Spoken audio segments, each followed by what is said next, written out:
लक्ष्मीं क्षीरसमुद्रराजतनयां श्रीरंगधामेश्वरीं दासीभूतसमस्तदेववनितां लोकैकदीपाङ्कुरां श्रीमन्मन्दकटाक्षलब्धवत् ब्रह्मेन्द्रगङ्गाधरां स्वां त्रैलोक्यकुटुम्बिनीं सरसिजां वन्दे मुकुन्दप्रियां शुद्धलक्ष्मीर्मोक्षलक्ष्मीर्जयलक्ष्मी सरस्वती श्रीलक्ष्मी वरलक्ष्मीश्च मम प्रसन्ना परां कुशौपासमभीतिमुद्रां करैर्वहन्तीं कमलासनस्थां बालार्ककोटि प्रतिभां त्रिनेत्रां भजेऽहमम्बां जगदीश्वरीं त्वां सर्वमङ्गलमाङ्गल्ये शिवे सर्वार्थसाधके शरण्ये त्र्यम्बके गौरी नारायणि नमोस्तुते। ओं श्री दुर्गामणीश्वराभ्यां नमः। విజయవాడ కనకదుర్గాదేవ్యై నమః। మనకి ఇప్పుడు శుక్రమహాదశ, ప్రతి మనిషి కూడా శుక్రమహాదశ కోసం ఎదురు చూస్తూ ఉంటాడు. శుక్రమహాదశలోనే మనకి అక్రమార్జితమైనటువంటి ధన సంపాదన వస్తుంది అని శాస్త్రం చెప్తుంది. అయితే మనకు శుక్రుడు ఉన్నటువంటి పరిస్థితులను బట్టి ఈ యొక్క శుక్రమహాదశ అనేటటువంటిది అక్రమార్జితమా న్యాయార్జితమైనటువంటి ధనాన్ని ఇస్తుందా అన్నది చెప్పబడుతుంది అన్నమాట. అలాగే ఇప్పుడు ప్రస్తుతము డిసెంబర్ 5, 2025 సంవత్సరం నుంచి ఫిబ్రవరి 1వ తేదీ 2026 సంవత్సరం వరకు కూడా శుక్ర మోఢమి జరుగుతోంది. అంటే మనకి ధనాన్ని ఇచ్చేది, భార్యనిచ్చేది, స్థలాలనిచ్చేది, ఇల్లుల్నిచ్చేది, సుఖ సంతోషాలనిచ్చేటటువంటి ఆ శుక్రుడే బలహీనుడైపోయాడు, అస్తంగత్వగతుడయ్యాడు. అంటే రవితో యూనియన్, రవితో కలిశాడు. కలవడం వల్ల ఏమవుతుందంటే ఈ రవి పెద్ద గ్రహం, చాలా బ్రైటర్ గ్రహం, చాలా లైట్ ఎక్కువ కదండి మనకి. ఈ శుక్రుడేమో కొంచెం కాంతి తక్కువ ఉన్నటువంటి గ్రహం. ఇప్పుడు బయట పట్టపగలు 12 గంటలకి మనం 200 వాట్ల బల్బు పెట్టామనుకోండి, ఎంత వెలిగిస్తున్న 200 వాట్లు ఆ పగలు అసలు ఏం కనపడదు. మనకి సూర్యుడి కాంతి ముందు అది కళావిహీనం అవుతుంది. అదేవిధంగా మనం అదే లైట్ ని చీకటి గదిలో పెడితే 200 వాట్లు అంటే బ్రహ్మాండంగా గది అంతా కనపడుతుంది. అంటే ఏమైందనమాట, సూర్యకాంతి ఆ యొక్క 200 వాట్ల లైట్ ని లాగేసింది. అదేవిధంగా మనకి ఈ శుక్రమూఢమిలో ఈ రవి ఏం చేస్తాడంటే మొత్తం శుక్రుడి యొక్క ఎనర్జీని, శుక్రుడి యొక్క శక్తిని, శుక్రుడి యొక్క కాంతిని అంతా లాగేసి శుక్రుడిని బలహీనుని చేసేస్తాడు. దాంతో శుక్రుడు ఏమి చేయలేని నిస్సహాయ పరిస్థితిలోకి వచ్చేస్తాడు. ఆయనే నిస్సహాయ పరిస్థితిలోకి వచ్చినప్పుడు మనకేమిస్తాడండి ఆయన? మన ఫ్రెండ్ అప్పడుగుతాం మన ఫ్రెండ్ దగ్గరే డబ్బులు లేవనుకోండి, మనకేమిస్తాడు ఆయన? ఆ విధంగా శుక్రుడు బలహీనమైపోతాడు. కాబట్టి మూఢాల సమయంలో మనము వివాహాలు చేయకూడదు అంటారు. ఎందువల్లంటే ఆ అమ్మాయికి ఆ అబ్బాయికి చూడగానే పరస్పరం ఆకర్షణ కలగాలి, మ్యూచువల్ అట్రాక్షన్ ఉండాలి, ఒకళ్ళ మీద ఒకళ్ళకి పరస్పర గౌరవభావం ఉండాలి. వీడు మొగుడు, నాకు నేను రెస్పెక్ట్ ఇవ్వాలి, గౌరవాన్ని ఇవ్వాలని ఉండాలి. అంతేగాని ఏంట్రా అంటే ఏంటి నువ్వు చెప్పేది నాకు అంటే ఆకర్షణ లేనట్టు అనమాట. అలాగే mutual respect, mutual confidence. Phone ఏదన్నా వచ్చి మాట్లాడుకుంటున్నాడు అనుకోండి, పాపం ఎవరు దేంతో మాట్లాడుతున్నావు అని ఆ అమ్మాయి రోజు అడుగుతుంటే, ఎక్కడికైనా ఆఫీస్ నుంచి లేట్కి వచ్చినా, బయటకు వెళ్ళినా ఇవన్నీ కూడా ఎక్కడికి వచ్చావు, దేంతో ఉన్నావు, దేంతో కులుపుతున్నావు, ఇలాంటి ప్రశ్నలు వేస్తే వాడికి జీవితాంతము కూడా నరకమే. కాబట్టి ఇవన్నీ కూడా ఎప్పుడు జరుగుతాయంటే శుక్ర బలం లేనప్పుడు భార్యే ఇలా అడుగుతా ఉంటది. ఇంకా వాడికి ఎలా కనబడుతుందంటే భార్యే శత్రువు కింద కనబడుతుంది. పోనీ ఏదో కొన్ని రోజులు అడిగితే ఏదో పోన్లే, బయట వాళ్ళు అయితే కొన్ని రోజులు అడుగుతారు ఏదో అనుకోవచ్చు. ప్రతిరోజు, ప్రతి సంవత్సరము, ప్రతి నెల ఇంకా అలా జీవితాంతం ఎత్తుపడుపు మాటలతో వీడు భరించలేక విడాకులకి వెళ్ళిపోతారనమాట, భార్య అయినా భర్త అయినా. ఇదే శుక్రుడు వీక్ గా ఉంటే. కాబట్టే మనం ఏం చేయాలంటే కక్కుర్తి పడకుండా మనము ఈ యొక్క పెళ్లిళ్ళు చేసేటప్పుడు శుక్రమూఢంలో మనం పెళ్లిళ్ళు చేయొచ్చా, చేయకూడదా, పెళ్లి చూపులకు వెళ్ళొచ్చా, వెళ్ళకూడదా, అసలు జాతకం ఎలా ఉంది, అసలు ఆ పెళ్లి కొడుకు శుక్రగ్రహం ఎలా ఉంది, ఆ యొక్క పెళ్లి కూతురు శుక్రగ్రహం ఎలా ఉంది, ఇవన్నీ కూడా మనం చూసుకోవాలి. ఒక జ్యోతిష పండితుడిని అడగాలి. అది కూడా జ్యోతిష పండితులు మంచి విద్యావంతులై ఉండాలి, గురు పరంపరలో రావాలి. అప్పుడే మనకి కరెక్ట్ గా మనకు చెప్పగలుగుతారు. ఇప్పుడు అందువలన ఇప్పుడు యూట్యూబ్ లో వచ్చే వాళ్ళంతా కూడా ఎవ్వరు కూడా అంత శాస్త్ర పండితులు లేరు. కాబట్టి ఎట్టి పరిస్థితుల్లో కూడా కమర్షియల్ ప్రతి ఒక్కళ్ళకి తెలిసిందే, మీ అందరికీ కూడా.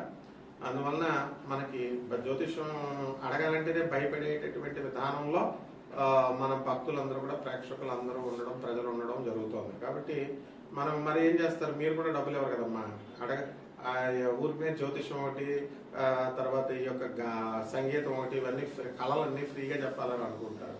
వాళ్ళు గురువు గారి దగ్గర ఫ్రీగా చెప్పించుకోకూడదు, పంతులు గారి దగ్గర ఫ్రీగా చెప్పించుకోకూడదు అనే విషయం మర్చిపోయారు.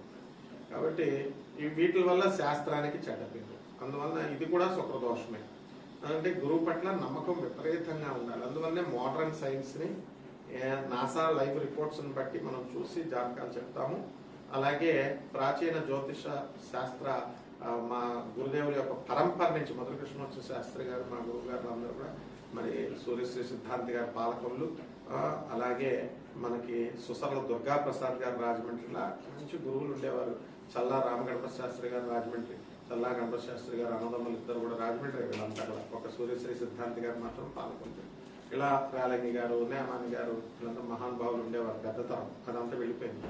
ఇప్పుడు ఆ పరంపరలో మనకి మోహన్ పబ్లికేషన్స్కి వచ్చి వీళ్ళంతా కూడా పుస్తకాలు కొనడం, వెళ్ళడం, గొల్లపూడికి, రాజమండ్రిలో మాకు ఆ యొక్క సాహచర్యం దొరికింది.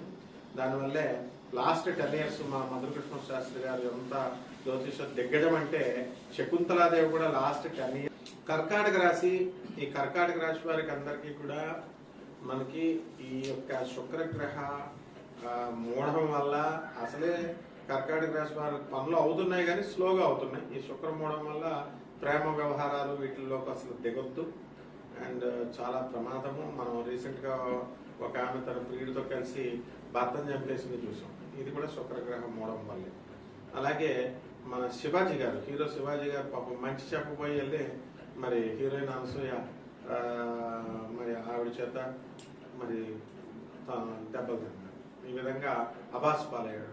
ఈ విధంగా మనం కూడా అబాస్ పాలైపోవడానికి అవకాశాలు ఉన్నాయి. అష్టమ రాహువు ఏంటంటే అనేకమైనటువంటి మెంటల్ టెన్షన్స్ ని మనకి ఇస్తుంది. అప్పుల బాధ విపరీతంగా, అప్పుల బాధ కోసం భయపడకూడదు, దాన్ని ధైర్యంగా మీరు ఎదుర్కోండి. ఆ మనోస్థైర్యం అనేటటువంటిది కర్కాటక రాశి వారికి February 2 తర్వాత వస్తుంది. February 2, 1వ తేదీ 2026 సంవత్సరం వరకు కూడా అసలు ఆ జాతకం చూస్తేనే భయం వేస్తుంది. స్టూడెంట్స్ చూడండి, పరీక్షలు రాగానే వణుకు పట్టుకుంటుంది. ముందంతా సంవత్సరం అంతా చక్కగా హ్యాపీగా ఎంజాయ్ చేస్తారు. అలాగే మరి కోర్టు సమస్యలు ఉన్నటువంటి వాళ్ళు, అప్పుల సమస్యలు ఉన్నటువంటి వాళ్ళు ఆ డేట్ వచ్చేసరికి గజగజగా వణుకుతారు.